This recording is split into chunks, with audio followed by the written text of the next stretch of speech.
Good morning sir. Good morning sir. Morning. What's my programme today? 10 to 10:30 catering section visit చేస్తున్నారు. 10:30 to 11 Vizag లో కట్టబోయే కొత్త hotel గురించి discussion. 11 to 1 chamber of commerce meeting.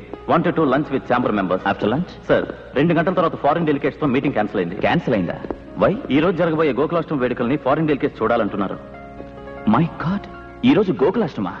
Then cancel all my programs today. Yes sir. Ashok, నాన్నగారు bill section లో ఉన్నారు, urgent గా నీతో మాట్లాడాలంట. పరీక్షలు ఎప్పటి నుంచి రా నీకు? నెక్స్ట్ మంత్ 15th నుంచి నాన్నగారు. సర్లే, ఆ టైంకి నాకు కూడా ఢిల్లీలో పని ఉంది, నేను వస్తానులే. శ్రద్ధగా చదువుకో. అలాగే. అవును, అన్నయ్య ఎలా ఉన్నాడు? బాగానే ఉన్నాడు రా. లైన్ లో ఉండు, కబురు పెట్టాను. అన్నట్టు డబ్బులు ఏమైనా పంపమంటావా? అక్కర్లేదు నాన్నగారు, మొన్న పంపిందే ఇంకా ఉంది. సరే. నా కాలేజ్ టైం అవుతుంది, అన్నయ్యతో తర్వాత మాట్లాడతానని చెప్పండి. బాయ్.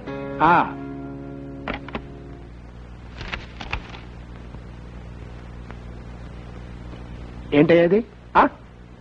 మా పప్పు రేటర్కి 4-5 హోటళ్లు ఉన్నాయి, ఆయన లెక్కలు ఏం చూసుకుంటాడేనే కదా నీ ఉద్దేశం?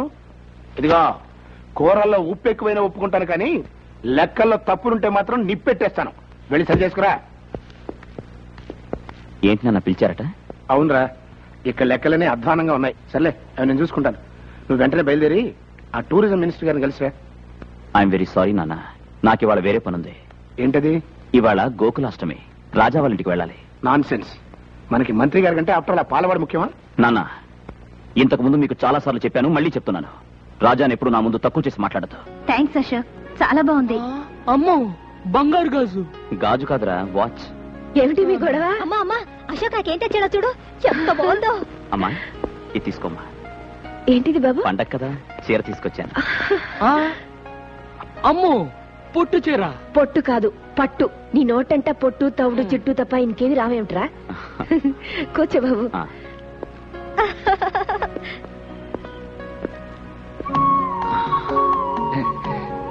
చెల్లికేమో బంగారు గాజు, వాచ్. అమ్మకేమో పొట్టు చీర, పట్టు. అదే. మరి నాకేం తెచ్చారా? నీకిచ్చే బహుమానం ఇక్కడ తీసుకురాలేదా? అంత బరువైందా? అమ్మోయ్, నీ కొట్టు పొట్టే, నాకు బరువైన బహుమానం. ఏంట్రది? మా హోటల్ కి పాలు సప్లై చేయడానికి ఒక పెద్ద డైరీ ఫామ్ పెట్టబోతున్నాను. దానికి నువ్వే ప్రొపరైటర్. 50 గేదెలు, 100 ఆవులు, ఒక కారు, పెద్ద బంగ్లా, అన్ని నీకే. అమ్మోయ్, విన్నావా? అశోక్ నన్ను గొప్పని చేస్తానంట, బంగ్లా కూడా కట్టిస్తానంట. వద్దులే బాబు, ఇది మా వారు కట్టించిన దేవాలయం. కడిగిన ముత్యాలాంటి కొడుకు, కూతురు, బంగారం లాంటి నువ్వు. ఈ జన్మకి నాకు ఇది చాలు. విన్నావా? బంగ్లా ఇస్తానంట, బంగ్లా. Today's news, minister files complaint. Minister files complaint అంటే ఏంటో తెలుసా? తెలీదు. మినిస్టర్ కు మూలశంక వ్యాధి ఉందని. నీకు మూలశంక ఉందా? లేదు.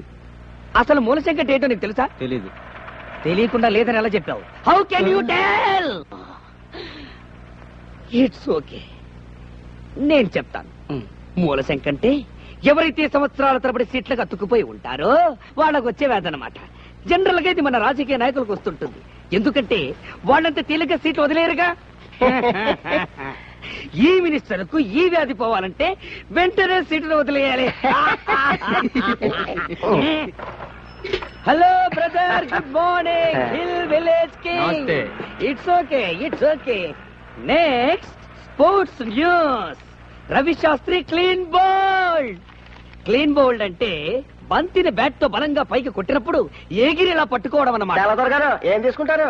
షటా, పచ్చదొర తెల్లదొర అంటే వాడికే అర్థమవుతుందిరా. వాడికి ఏమైనా తెలుగు వచ్చా? Get out.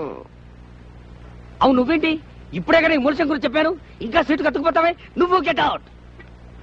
ఏమైనా కావాలంటే మార్నింగ్ వచ్చి తిను. ఇడియట్. నా పేరు ముద్దు Krishna, means kiss Krishna. I'm Francis. Pleased to meet you. See, Mr. Francis, now I am going to explain what are the foods we are having in our restaurant. Rice cake, spicy vadai, wheat dosa. What do you want in this? నాకు ఒక మసాలా వడ, ఒక tea. Tea వేడిగా ఉండాలి. Good morning. నమస్తే. తెల్లగా ఉన్నాడు కదా అని దొరనుకున్నాను. తొట్టినాయాడు, తెలుగోడే. అమ్మా,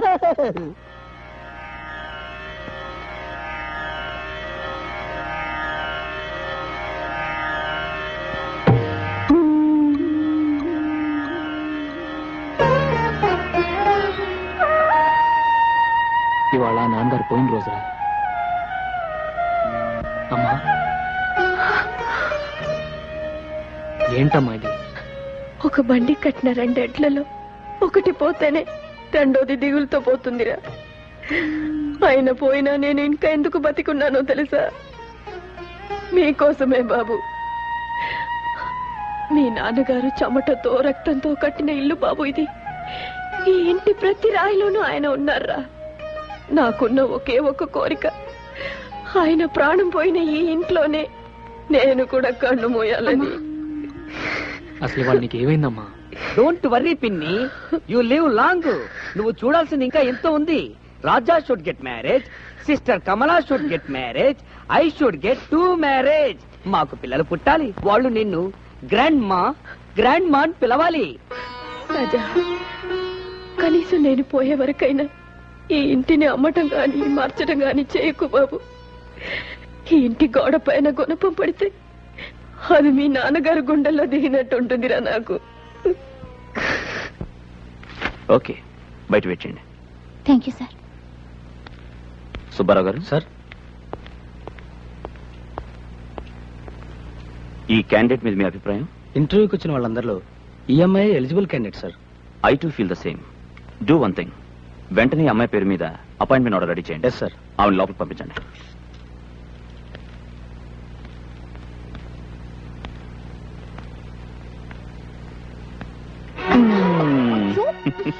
వదలండి, ఎవరైనా వస్తారు. నా పర్మిషన్ లేకుండా నా క్యాబిన్ లోకి ఎవ్వరూ రారు. మీ మీద నాకు ఎంత కోపంగా ఉందో తెలుసా? ఎందుకు? నేను అపాయింట్ చేసినందుకు కాదు, పరాయి వాళ్ళని ఇంటర్వ్యూ చేసినట్టు చేసినందుకు. అది ఆఫీస్ డిసిప్లిన్ కోసం. ఇది నీ కోసం, ఇది నా కోసం, ఇది మన కోసం. ఉద్యోగంలో చేరిపోయావుగా, ఇక మీద రోజుకి 7 గంటలు ఒకరినొకరు చూసుకోవచ్చు. పెళ్లి చేసుకుంటే 7 గంటలు ఏం కర్మ, 24 గంటలు మీ ఎదురుగానే ఉంటాగా. కానీ మన పెళ్లికి ఒక ప్రాబ్లం ఉంది. ప్రాబ్లం ఏమిటి? నాకు రాజా అని ఒక ఫ్రెండ్ ఉన్నాడు. వాడు నేను ఒకే పందిట్లో ఒకేసారి పెళ్లి చేసుకోవాలనుకున్నాం. ఆహా, అయితే ఆయన కూడా చేసుకోమని చెప్పండి. అదే కదా సమస్య. ఏ? ఆ జిడ్డు వెధవ ఆడపిల్లని చూస్తే ఆమెడ దూరంలో ఉంటాడు. అలాగా? వాడు ప్రేమించేది ఎప్పుడు, పెళ్లి చేసుకునేది ఎప్పుడు? ఆయన ఏం చేస్తుంటారు? కూర్చో కూర్చో, పడుకో. వీడి పేరు రాజా, కొండపల్లి రాజా. వీడి జిడ్డువాది అన్నాడే, వాడు నేనే. పేరేంటి? అశోక్. అడిగింది నేను కాదు, బెడ్ ఫోల్. శాంతి. అయ్యో, వీడిని నమ్ముకుంటే నీ జీవితం అంతా అశాంతేనమ్మా. స్నేహితుడి గురించి అలాగేనా చెప్పేది? అడ్డు తప్పుకో. చూడమ్మా, వీడికి బాగా ఆస్తుంది, పైగా మగాడు. డబ్బున్న కుర్రాళ్ళకి బుద్ధులు తిన్నగా ఉండవు. అయినా వీడినే చేసుకుంటావా? శుభం, ఈ వెదవ డబ్బున్నాడే గాని చాలా మంచోడమ్మా, సరదాగా అన్నాను. రేయ్, నీకోసం సున్ను తీసుకొచ్చాను. ఈ తీపి తిని మీ పెళ్ళి ఇప్పుడు చెప్పు. అది నీ చేతుల్లోనే ఉంది. ఎలా? మనం అనుకున్నదే కదరా. నువ్వు 3 ముళ్ళు వేస్తుండగా నేను 7 అడుగులు నడవాలని, నేను 7 అడుగులు నడుస్తుండగా నువ్వు 3 ముళ్ళు వేయాలని. పెళ్ళే రాహులు కేతు గురుడు. ఏ జరగదా? మా గురుడికి లెగ్గు హ్యాండ్ బాగానే ఉన్నాయి. కానీ గురుడు ఉండాల్సిన చోట లేడే, నీ చేస్తానన్నా ఉన్నాడు. అందువల్ల ఇప్పట్లో పెళ్లి గురించి ఆలోచించడం అంత మంచిది కాదు. ఇంకో 6 నెలల లోపల మీకు అమ్మాయి వల్ల ప్రమాదం వచ్చే సూచనలు ఉన్నాయి కనుక ఏ స్త్రీ మిమ్మల్ని చూసినా మీరు చూడొద్దు, ఏ స్త్రీ మిమ్మల్ని పలకరించినా మీరు పలకద్దు. అసలు స్త్రీ అనే పదార్థానికి ఎంత దూరంగా ఉంటే అంత మంచిది. మెయిన్ ఫ్యూజే లాగేశాడే గురు. మరి ఇప్పుడు ఎలా? ఎలా ఏముంది, కంట్రోల్డ్ గా నీ జాగ్రత్తలో నువ్వు ఉండటం మంచిది. వచ్చే ప్రమాదం ఏ పిల్ల రూపంలో ఎప్పుడొస్తుందో